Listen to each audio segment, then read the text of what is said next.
Welcome to Harish universe channel. ఈ వీడియోలో మనం IIIT ఫేజ్ 2 గురించి డీటెయిల్స్ చూద్దాం. ఫేజ్ 2 అనేది జూలై ఫస్ట్ వీక్లో అనేది ఖచ్చితంగా కండక్ట్ చేస్తారు. జూలై ఫస్ట్ వీక్లో ఆ ప్రాసెస్ అంతా అయిపోయిన తర్వాత ఎవరైతే సీట్ వచ్చింటాయో వాళ్ళని నెక్స్ట్ వీక్ కంపల్సరీ కౌన్సిలింగ్ పిలిచేసి దాన్ని నెక్స్ట్ వీక్ అనేది కంపల్సరీ జాయిన్ అవుతారు వీళ్ళు.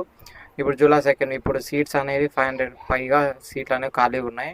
అండ్ బీసీ వాళ్ళకైతే కొంచెం అంటే ఈ 500 సీట్స్ అంటే వాళ్ళ కేటగిరీని బట్టి తీసుకుంటారు. అంటే ఇప్పుడు బీసీ వాళ్ళు ఎవరైనా జాయిన్ కాకుండా ఉన్నారనుకో, ఆ బీసీ వాళ్ళ సీట్లు బీసీ వాళ్ళనే వేస్తారు. ఇప్పుడు ఎస్సీ సీట్స్ 100 ఖాళీ ఉన్నాయనుకో, ఆ సీట్స్ని ఎస్సీ ఎస్టీ వాళ్ళకే వేస్తారు. ఎస్సీ ఎస్టీ ఎవరైతే సీట్స్ ఖాళీ ఉన్నాయో వాళ్ళకి మాత్రం సీట్ వేస్తారు.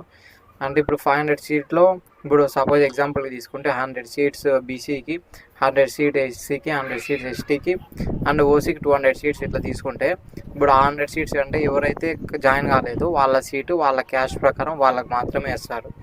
ఈ అంటే ఏ క్యాస్ట్కి ఏ సీట్స్ అనేవి రిజర్వ్ అయింటాయి కదా, వాళ్ళకి మాత్రమే వాళ్ళకి వేస్తారు. ఇప్పుడు 500 సీట్స్ అంటే ఇప్పుడు ఓసీ వాళ్ళు ఎక్కువ జాయిన్ కాలేదనుకో, ఇప్పుడు కొత్త ఓసీ వాళ్ళు ఎవరైనా సెకండ్ ప్రైజ్లో అప్లై చేసినారనుకో ఆ ఓసీ వాళ్ళకి సీట్ వచ్చేస్తుంది. సో అట్లా క్యాస్ట్ని బట్టి జాయిన్ చేసుకుంటారు. అది కొంచెం చూసుకోండి. 500 సీట్స్ అంటే చాలా ఉన్నాయి కదా, సీట్ వచ్చే ఛాన్సెస్ అయితే ఎక్కువ ఉంటాయిలే, అది ఇది అనుకుంటే కష్టము. ఇప్పుడు మీ ఫ్రెండ్కి మీ వాళ్ళకి 590 580 అట్లా వచ్చి ఉంటుంది, వేరే వాళ్ళకి 580 వచ్చి ఉంటుంది. 580 వానికి సీట్ వస్తుంది, మీ వాళ్ళకి సీట్ రాదు. అట్లా సీట్ రాకోకుండా అప్పుడు అర్థం చేసుకోవాలంటే క్యాస్ట్ని బట్టి ఎక్కడైతే సీట్ ఖాళీ ఉన్నాయో అక్కడ మాత్రమే రిజర్వ్ చేసుకుంటున్నారు, మిగతా వాళ్ళని తీసుకోలేదని తెలుసుకోవాలి. సో దానికోసం నేను డీటెయిల్గా చెప్తున్నాను. ఇప్పుడు ఆ 500+ సీట్స్లో ఏ కేటగిరీ అంటే ఏ క్యాస్ట్కి అయితే సీట్ రిజర్వ్ కాలేదు వాళ్ళకి తీసుకొని ఆ సీట్ అనేది రిజర్వేషన్ చేస్తారు. అది కొంచెం తెలుసుకోండి. ఇప్పుడు ఆ 500 సీట్లో ఇప్పుడు మన ఎస్టిమేషన్ ప్రకారం బీసీకి ఓసీని ఎస్సీ ఎస్టీకి ఈక్వల్గానే సీట్స్ అనేవి ఖాళీ ఉన్నాయని మన ఎక్స్పెక్టేషను. సో చూద్దాం.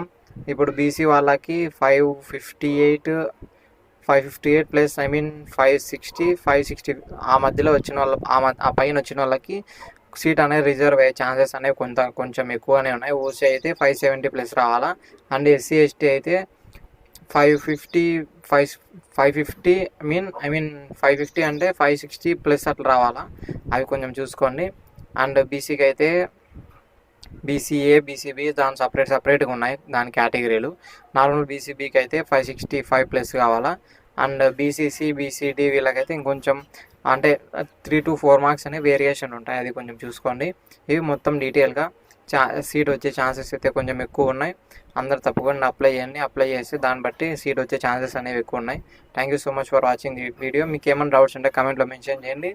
అండ్ అదే కాకుండా సబ్స్క్రైబ్ చేసుకోండి. ఏమన్నా దీని గురించి నెక్స్ట్ నోటిఫికేషన్స్ ఏమైనా వస్తే దాన్ని బట్టి ఇంకా డీటెయిల్ చెప్తాను. In case